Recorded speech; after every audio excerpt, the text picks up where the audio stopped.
Alhamdulillah alladzi hadana li hadza wa ma kunna linahtadiya laula an hadana Allah.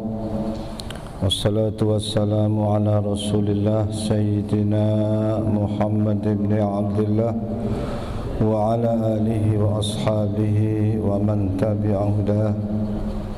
Amma ba'd. Faqala Allah Ta'ala fi kitabihil karim, a'udzu billahi minasy syaithanir rajim. Ya ayyuhalladzina amanu taqullaha wal tanzur nafsum ma qaddamat lighad wattaqullaha innallaha khabirum bima ta'malun.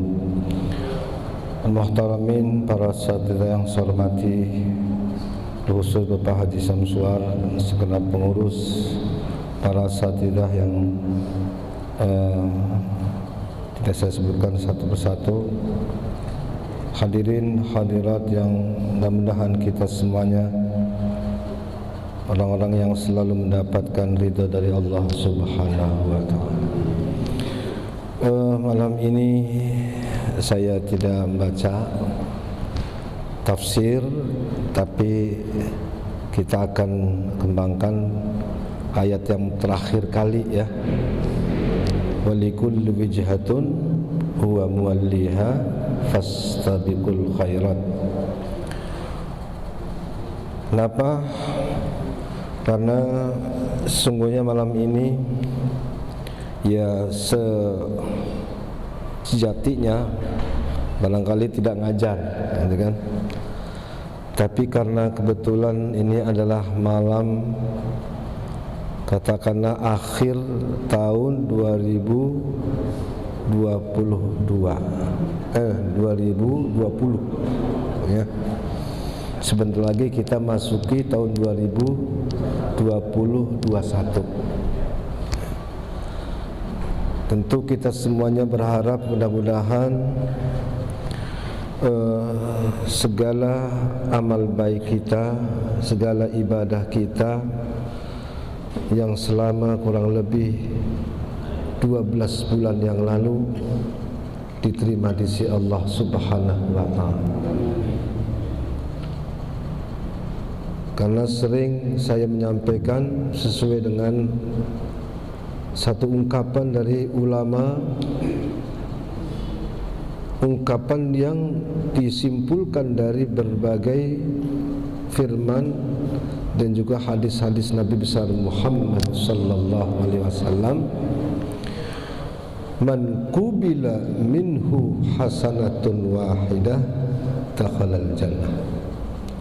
Siapa-siapa yang satu saja kebaikannya diterima oleh Allah, berarti jaminan masuk ke dalam surga. Betapa murahnya rahmat Allah Subhanahu wa Ta'ala. Sedemikian murahnya rahmat Allah, ada satu saja kebaikan kita diterima oleh Allah, sudah pasti masuk surga. Kenapa? Nah, Allah katakan innama yataqabbalullahu minal muttaqin. Innama yataqabbalullahu minal muttaqin. Allah hanya menerima dari orang-orang yang bertakwa kepadanya. Berarti kalau amal ibadah kita diterima, berarti kita ini termasuk orang yang muttaqin, kan begitu kan? Jadi inilah harapan kita semuanya selama kurang lebih 12 bulan yang lalu. Dan itu sudah tidak mungkin akan kembali lagi. Masa-masa yang lalu tidak mungkin akan balik lagi.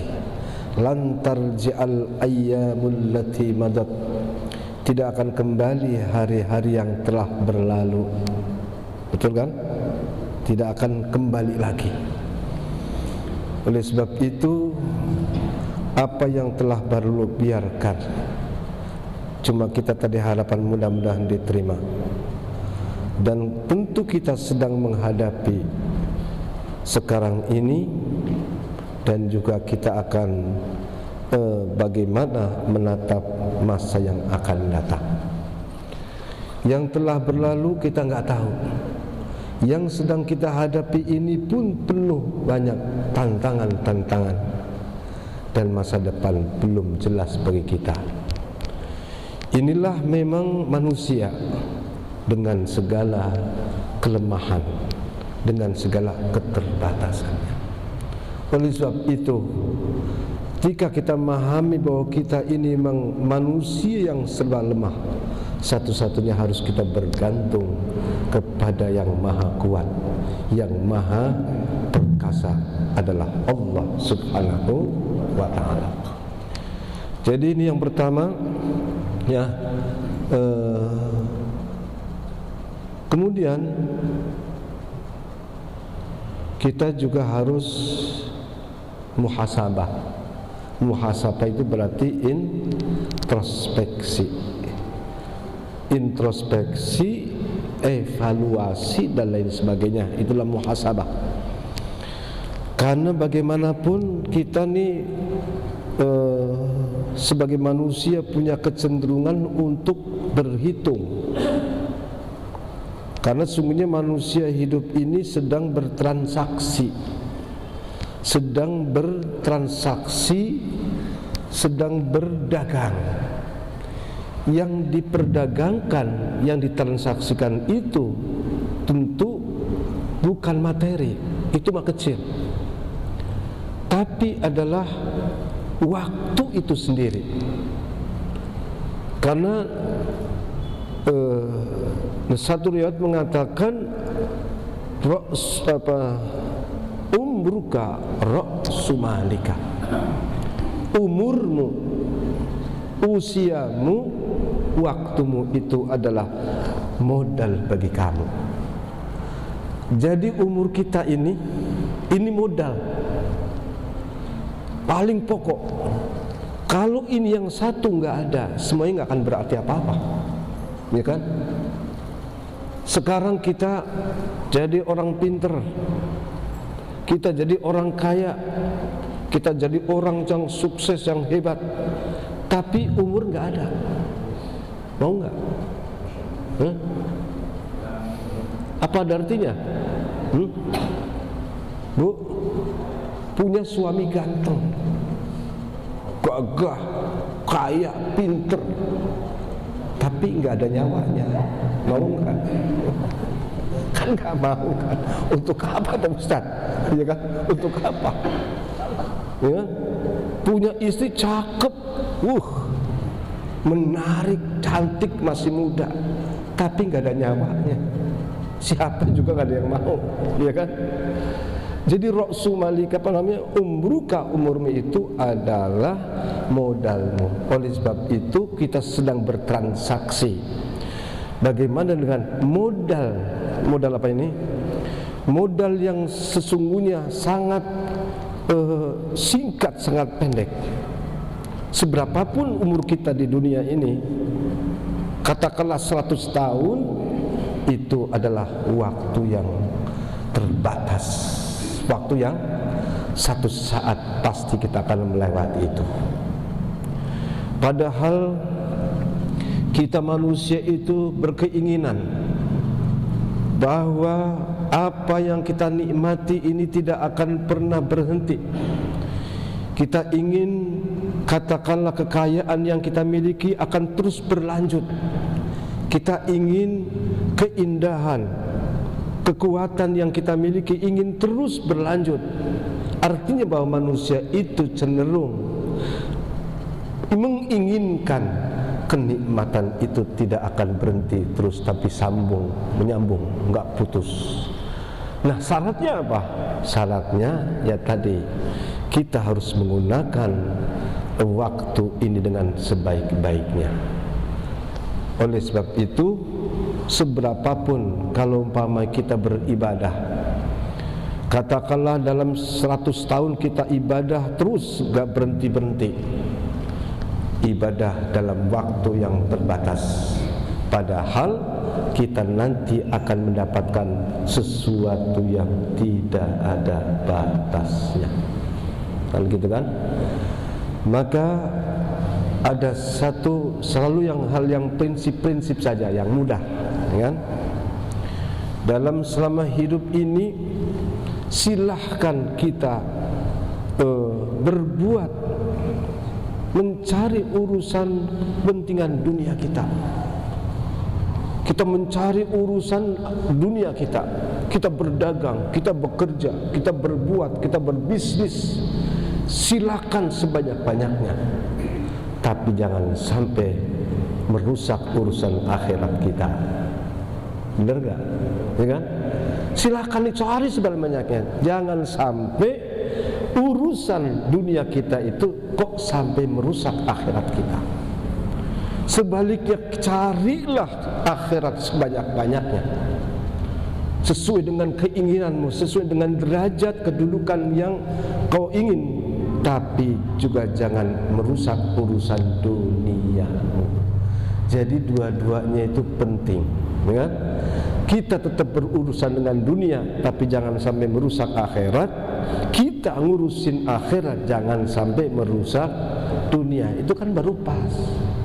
Jadi transaksi yang benar itu seperti itu. Ya. Nah, hadirin yang dimuliakan Allah Subhanahu wa taala, jadi pertama kita muhasabah, hitung-hitungan bahwa tentunya semakin bertambah hari bertambah tahun, bukannya semakin bertambah usia kita, tapi yang jelas semakin berkurang. Kullama dhahaba yaumun minka dhahaba ba'duka. Satu hari berlalu berarti sebagian kita telah kurang. Ya kan begitu kan? Satu hari berlalu bagi kita berarti sebagian dari diri kita ini sudah mulai berkurang. Karena apa?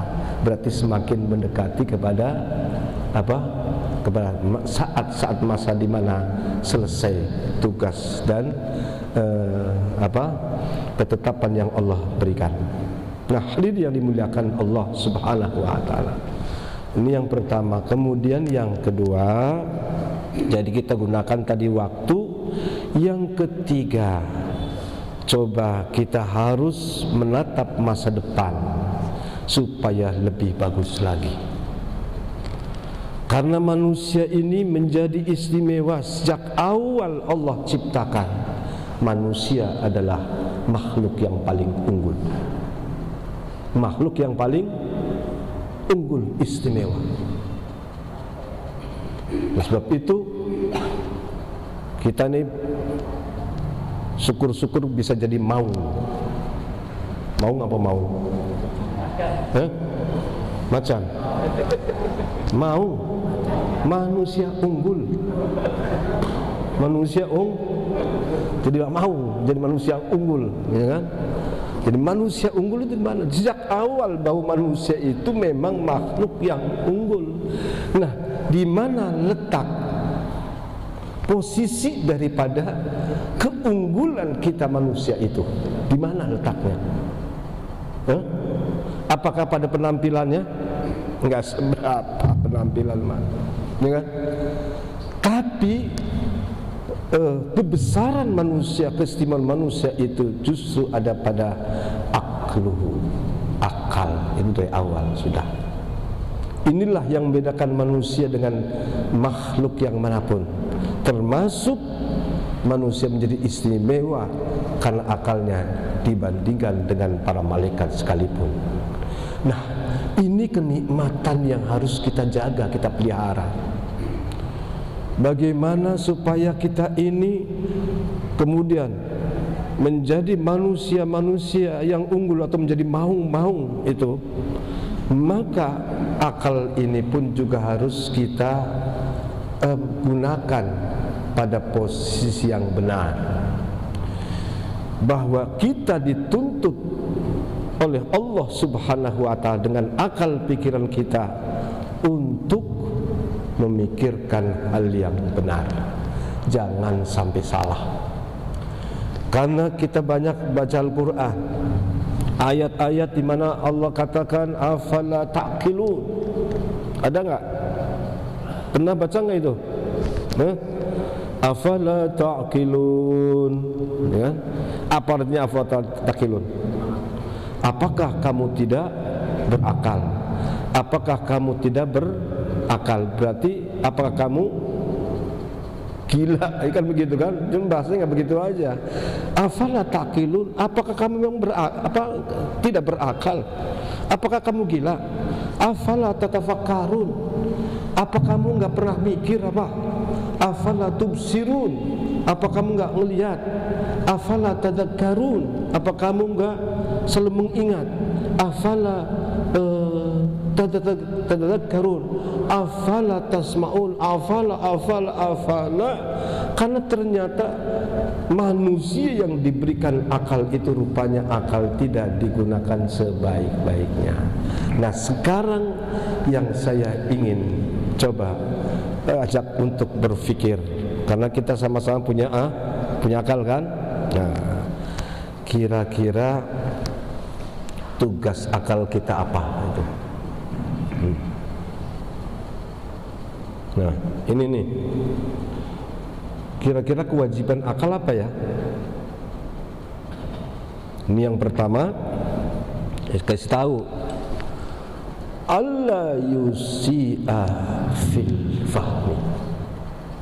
Ini yang paling pokok, bahwa selama hidup dan selama kita pasti punya akal pikiran, maka hendaklah dalam berpikir, dalam menggunakan akal itu jangan sampai salah paham, jangan sampai gagal paham. Kalau sudah gagal paham repot. Coba dalam surah At-Tabarak ayat 10, ya kan? Allah berfirman, wa qalu law kunna nasma'u aw na'qilu ma kunna fi ashabis sa'ir. Wa qalu law kunna nasma'u, mereka orang-orang penduduk neraka, lagi cerita penduduk neraka. Ini bagusnya Al-Quran menginformasikan tentang keluhan penyesalan penduduk neraka pun diceritakan, ya kan? Seandainya dulu kami mendengar, seandainya dulu kami betul-betul menggunakan akal pikiran yang benar, pasti kami bukan termasuk orang yang masuk dalam neraka sa'ir. Lau kunna nasma'u au naqilu ma kunna fi ashabis sa'ir. Berarti apa? Orang masuk neraka itu bukan karena sesuatu yang lain, tapi orang ini gagal paham. Gagal paham di dalam apa? Di dalam memahami kehidupan tentunya. Jadi yang paling pokok ini, bahwa kita dituntut untuk apa?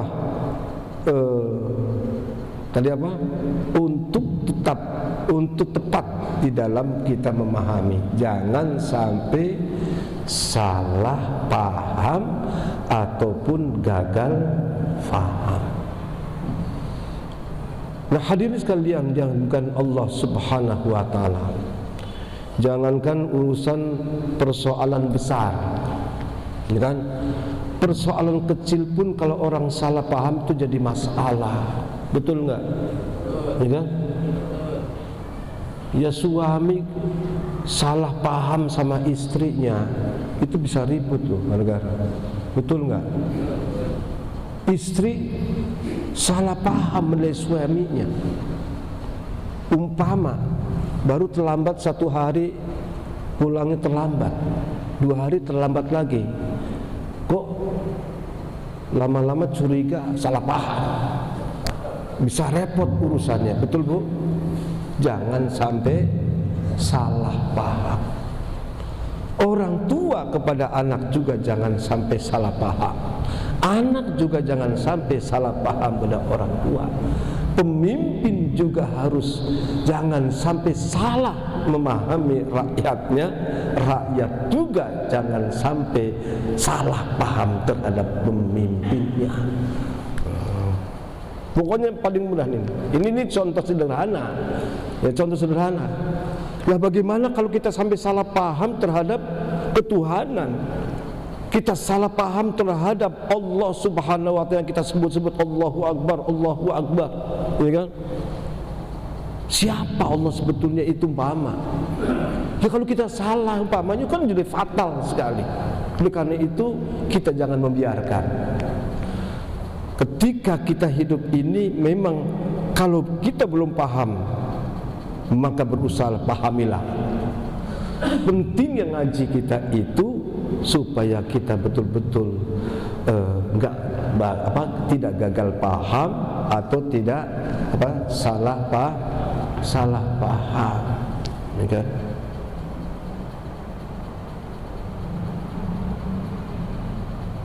Maka dalam sholat itu kan berjamaah, ya kan? Ini karena berjamaah ini kan memang diperintahkan untuk kita syiarkan, kita hidupkan sholat berjamaah. Supaya apa? Supaya paham kita sebetulnya itu, ya. Jadi cuma sekedar kita ritual sholat jamaah begini selesai, setelah habis sholat zikir selesai pulang. Bolak-balik tiap hari kita ini satu hari satu malam untuk berjamaah, karena di sana ada hal yang harus dipahami itu, ya kan? Di dalam sholat berjamaah, terutama hubungan antara imam dengan makmumnya, hubungan imam dengan makmumnya. Berarti kalau sudah hubungan antara imam dengan makmumnya, berarti mereka ini harus tahu benar satu sama lain, saling memahami posisinya.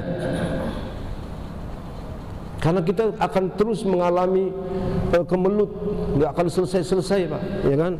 Padahal kalau kita mempelajari, kalau kita merenung benar-benar, oh ternyata semua itu ada jawabannya di dalam berjamaah itu sendiri, ya kan? Pertama, imam itu berarti memang harus yang mempunyai kemampuan. Bukan cuma mampu fasih, tapi juga adil. Tapi dia juga tahu siapa, apa keadaan daripada makmumnya, tahu. Kemudian siapa yang harus berdiri di depan di belakang imamnya itu siapa, juga dia harus orang yang tahu, ya kan? Jangan gara-gara umpamanya imamnya salah umpamanya, bacanya salah. Salahnya mungkin barangkali ada ayat yang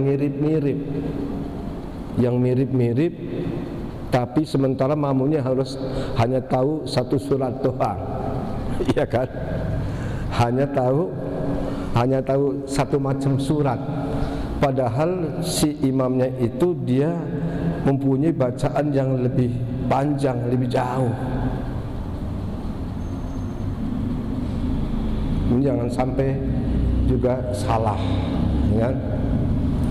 Nah, hadirin sekalian yang dimuliakan Allah Subhanahu wa taala, saya ini pernah ada seorang bupati. Orang bupati itu lalu ketika ceramah itu dia menyampaikan firman Allah, al-yauma akmaltu lakum dinakum, ya, wa atmamtu alaikum nikmati wa raditu lakumul islama dina, ya kan? Al-yawma akmaltu lakum dinakum waliyadin. Al-yawma akmaltu lakum dinukum waliyadin. Padahal bunyinya nggak begitu mestinya. Al-yawma akmaltu lakum dinakum wa atmamtu alaikum nikmati wa raditu lakumul islama dina. Tapi ketika bupati menyampaikan ayat ini, dia salah buntutnya. Al-yawma akmaltu lakum dinakum waliyadin. Itu semua pendengaran itu bersorak, tepuk tangan, bikin semangat aja itu bupati. Al-yawma akmaltu lakum dinakum waliyadin. Allahu akbar, berteriak semuanya. Semakin semangat begitu diturun, ya kan?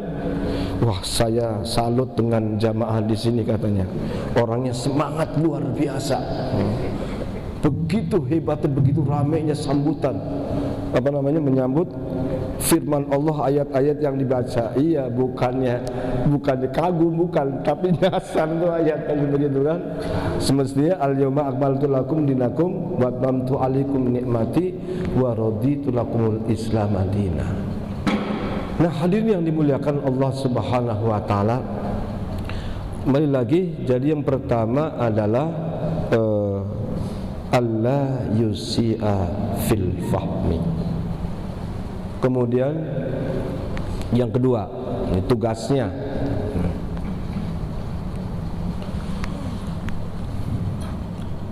Rasul sallallahu alaihi wasallam bersabda, arba'un man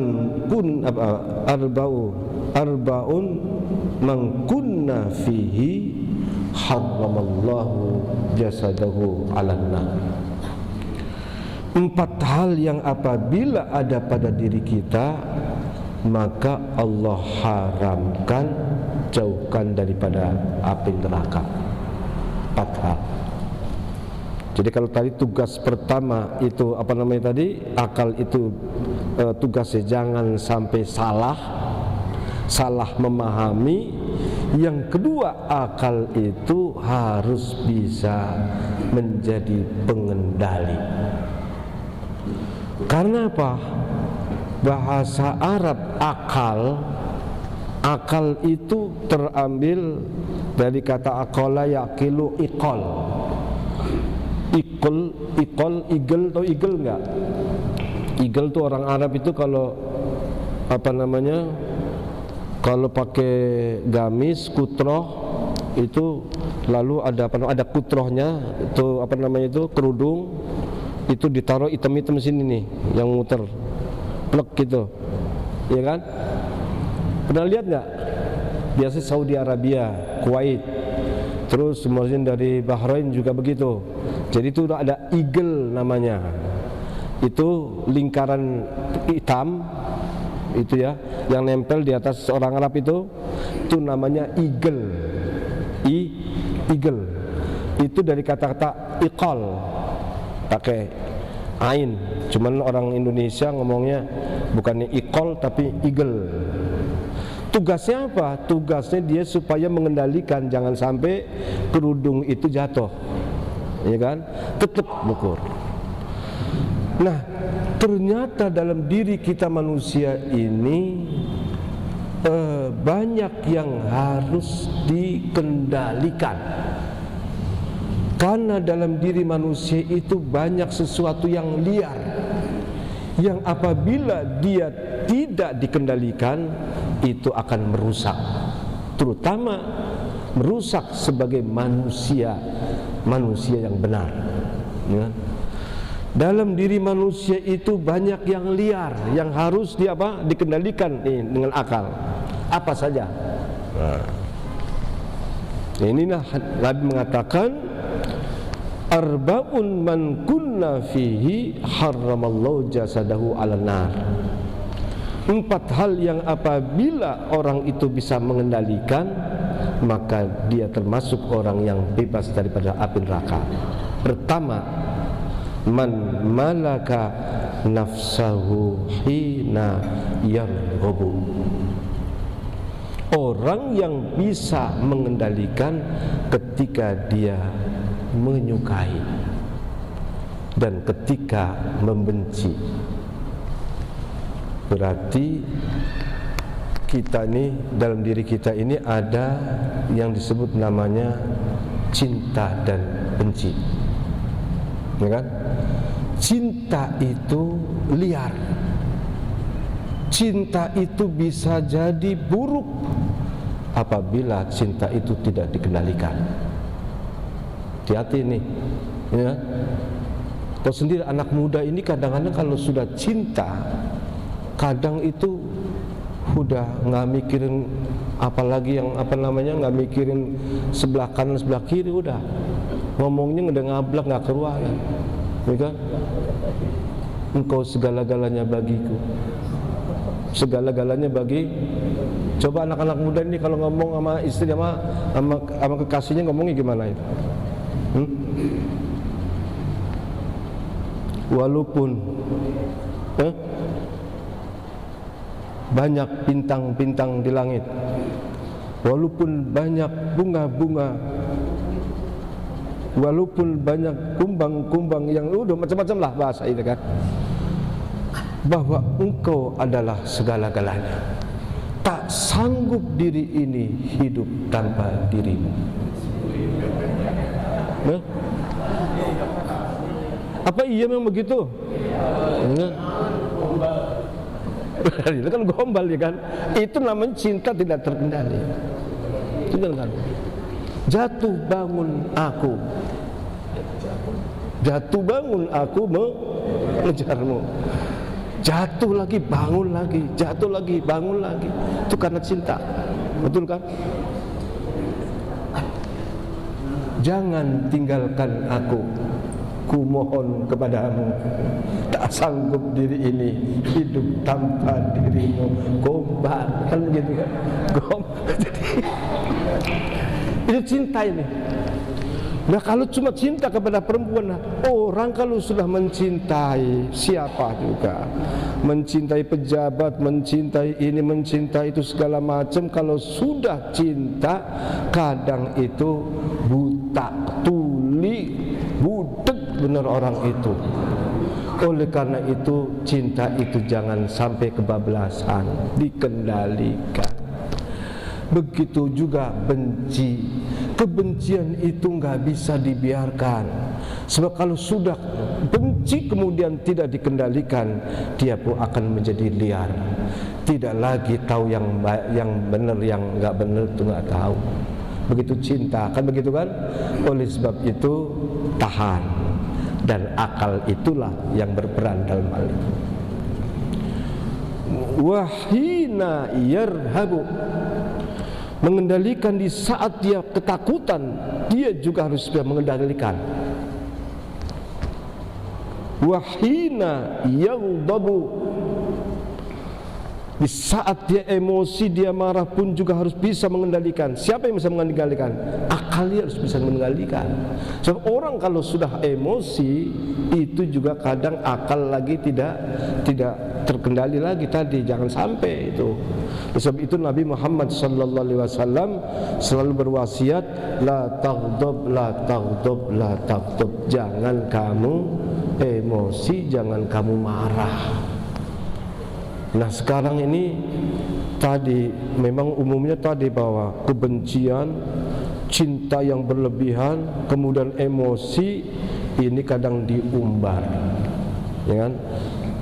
Ya sudah, apalagi masing-masing punya orang itu tadi, walikul wijhatun huwa muwalliha fastabikul khairat. Itu makanya kan masing-masing orang itu punya orientasi, masing-masing orang itu punya kiblat, masing-masing orang itu punya pandangan. Oleh sebab itu ketika perbedaan, ada perbedaan biasa-biasa saja. Oh dia kok senangnya yang warna biru, ya monggo silakan. Kok ada orang di sini kok senang yang warna hijau, ya monggo silakan. Jangan yang senang warna merah lalu maki-maki kepada yang hijau, yang senang warna hijau maki-maki pada yang merah. Itu nggak benar udah, ya kan begitu kan? Jadi biarin aja lah, ya kan? Kalau memang Allah biarkan begitu, ya kan? Indonesia ini udah paling kompleks, paling paling rame lah, ya kan? Dibiarin aja memang, biarin aja begitu. Ya model pemerintahan begitu, yang begini, ya polisinya begitu, semuanya begitu, dia memang begitu udah, ya kan? Rame jadinya, ya kan? Yang penting bahwa kita ini punya pegangan. Jangan sampai ketika kita bertindak bukan dengan dasar ilmu, bukan pemahaman. Itu yang penting. Oleh karena itu yang penting kita sudah punya prinsip ini. Tapi kemudian ketika kita melihat orang lain kok berbeda, sudah biarkan saja, ya kan? Satu saat nanti akan terlihat mana yang benar, mana yang tidak benar. Itu biasa. Jadi memang membiarkan, Allah tuh membiarkan dalam hal ini. Kok umpamanya ada orang zalim begini dibiarkan terus enggak ini? Ya kalau umpamanya sejak awal yang zalim dimati-matiin sama Allah, ya kan? Yang zalim dipencet-pencetin, dimati-matiin. Ya dari awal aja udah. Gak usah yang bikin yang lempeng-lempeng aja. Betul enggak? Nah sekarang umpamanya pengennya begitu ada orang jahat dimatiin, ya kan? Dihabisin sama Allah, matiin. Ada lagi yang nyimpang lagi, mati lagi begini. Lah dari awal kalau memang begitu mau udah aja bikin yang benar-benar aja Allah, nggak usah yang ini. Justru karena memang Allah ingin tahu bagaimana tuh menjalani hidup semuanya itu. Toh banyak juga yang dulunya orang jahat lalu berubah menjadi orang orang benar, ya kan? Banyak juga pada masa Nabi orang kafir yang berubah jadi orang soleh banyak. Ya memang begitu. Jadi udahlah, kita harus berlegowo mengendalikan. Jadi amarah kita tetap jadi apa? Ya harus kita kendalikan. Jangan kita umbar, takutnya nanti malah justru menjadi satu kesalahan yang fatal. Terakhir adalah wahina yastai. Ketika kita mempunyai keinginan pun juga supaya bisa dikendalikan. Karena masing-masing orang punya keinginan yang beda-beda, iya kan? Orang tua punya pengen, perempuan juga punya pengen ini, anak muda juga punya pengen begini. Masing-masing punya keinginan yang berbeda-beda. Oleh sebab itu kita harus bisa mengendalikan. Supaya apa? Tidak benturan antara keinginan yang satu dengan keinginan yang lain. Kendalikan. Nah ini yang tugas yang kedua daripada akal. Kemudian tiga saja. Yang ketiga adalah untuk menatap masa depan. Maka Allah yusi al-dhanna atau ayyuhsinadz-dhanna. Hendaklah orang itu selalu optimis dalam hidup ini. Selalu baik sangka kepada Allah, baik sangka kepada orang lain. Selalu optimis. Karena Allah Subhanahu wa taala jauh lebih besar menebarkan rahmat kasih sayangnya daripada kemurkaannya. Jadi bahwa Allah menggunakan sifat rahmannya itu jauh lebih besar. Boleh katakan 99% sifat Allah itu sifat rahmannya yang digunakan untuk kehidupan itu. Oleh karena itu harus kita tatap dengan apa? Ayyuhsina adzanna, supaya orang itu selalu optimis. Karena di sana sesungguhnya rahmat Allah Subhanahu wa taala. Jadi ini saja hadirin sekalian yang Allah Subhanahu wa taala. Jadi mudah-mudahan dalam tahun 2021 kita akan jauh lebih bagus daripada tahun-tahun sebelumnya. Amin ya rabbal alamin. Mudah-mudahan Allah senantiasa memberikan kekuatan, memberikan bimbingan kepada kita, taufik dan hidayahnya, dan Allah mudahkan kita dalam mentaati dan menempuh jalan menuju ridhonya. Amin ya rabbal alamin. Allahul muwaffiq wa aqim thariq. Assalamualaikum warahmatullahi wabarakatuh.